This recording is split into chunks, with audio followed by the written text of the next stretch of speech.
Hi guys, welcome to the Craft Beer channel. Merry Christmas-ish.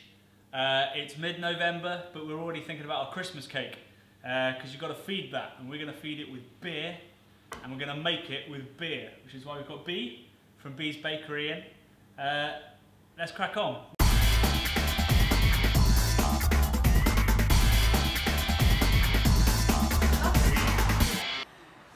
So we're making an awesome Christmas cake, and it's got an enormous amount of fruit in it. We start off with about 1.5 kilos of dried fruit, and then I've kind of pimped it up with a bunch of other stuff. So we've got some cherries here, which are really nice and good Christmas cakes. They're moist. Some dried figs. I've got some bits of apricot underneath and loads of nuts. And we're going to prepare them by heating them up or soaking them overnight, depending on what you've got time for, in some awesome strong beer. Some awesome beer. So I was given the brief to get some strong stout. What I came up with was this from Mikkeller. We've got two beers here. They're both the Mikkeller Black. They're Imperial Stout.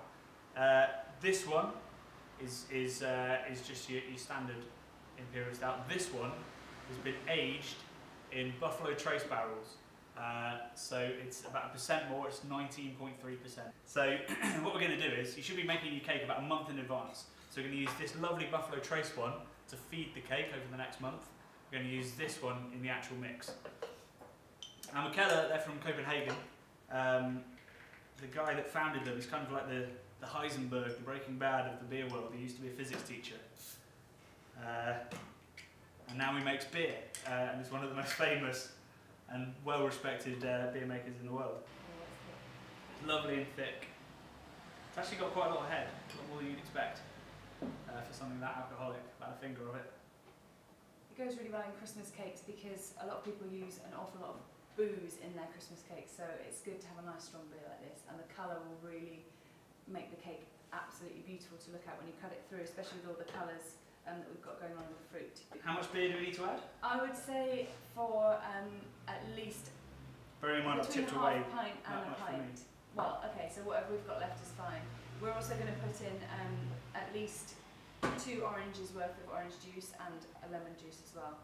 So we're just going to squeeze all of that into the pot. Go ahead and pour it in. Godspeed. Oh.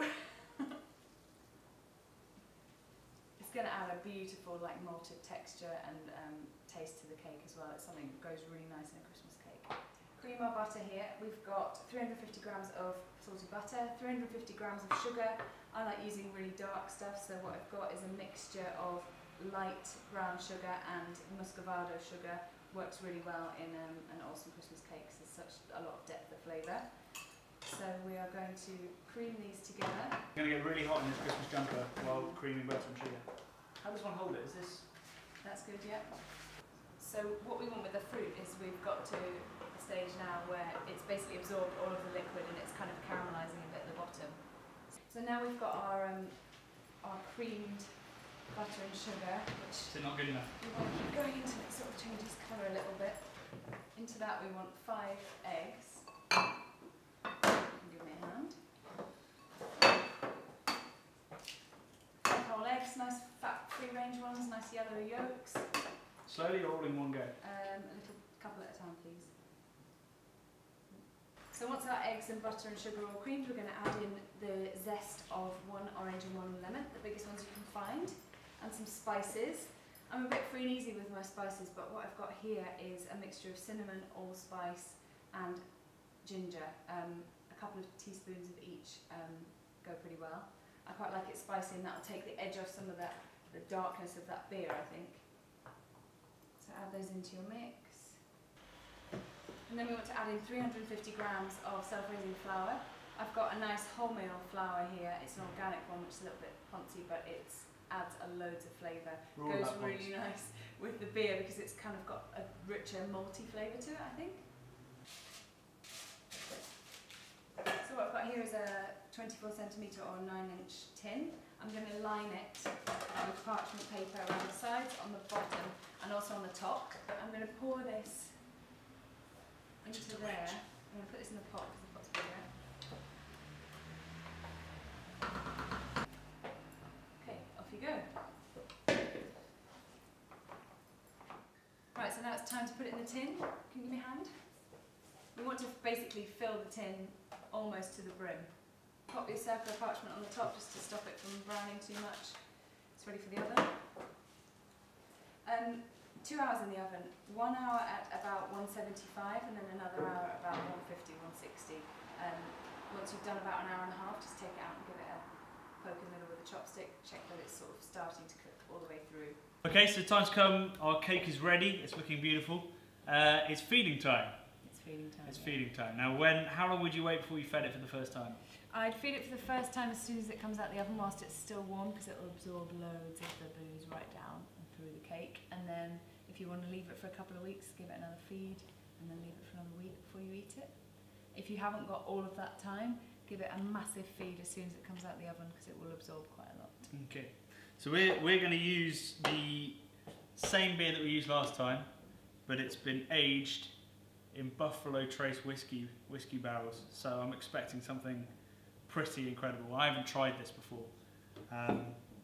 Opening it hurts a little bit. How long has it been aging for?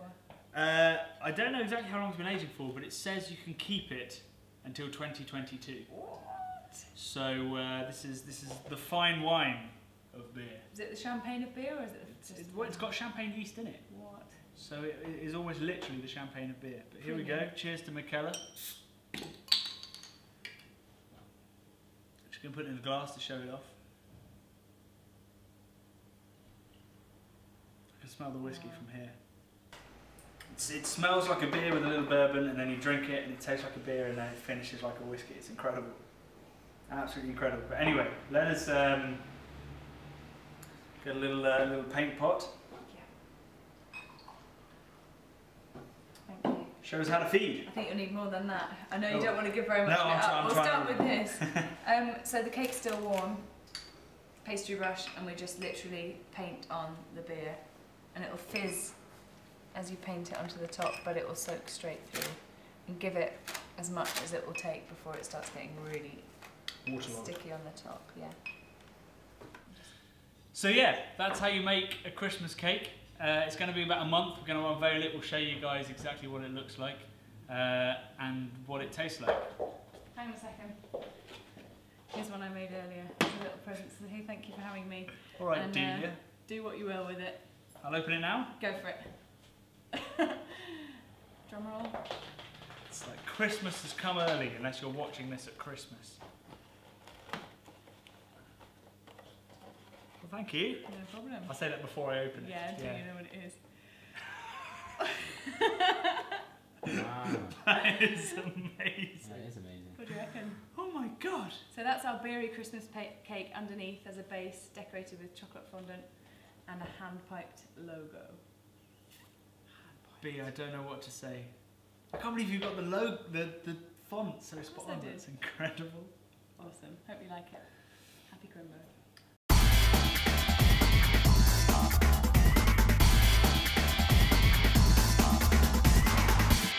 Merry Crimbo.